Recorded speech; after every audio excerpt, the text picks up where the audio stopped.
আবারও যশোর খুলনা মহাসড়কে ধানের শীষের পক্ষে নির্বাচনী প্রচারণা ও বিএনপি নেতা আসাদুজ্জামান জনির মুক্তির দাবিতে আবারও মিছিল অনুষ্ঠিত হয়েছে।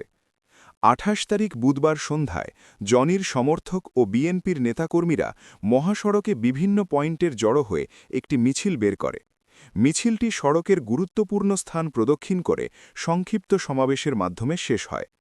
এই সময় বিএনপি নেতাকর্মীরা ধানের শীষ প্রতীকের পক্ষে বিভিন্ন স্লোগান দেন এবং কারাবন্দী নেতা জনির নিঃশর্ত মুক্তির দাবি করেন।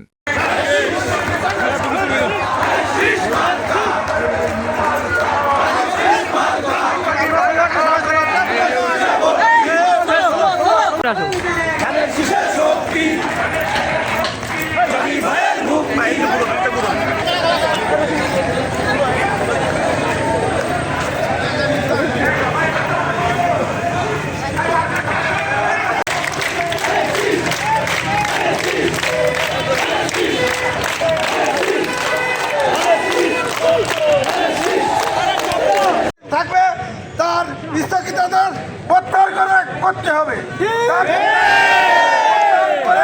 আমরা সবাই ঘরে ফিরে যাবো। যত সময় করবে তত সময় আমরা মোকাবেলা করবো। এই আশাবে আহ্বান রেখে সবার সাথে কামনা করি। সত্যের সন্ধানে দক্ষিণ বাংলা।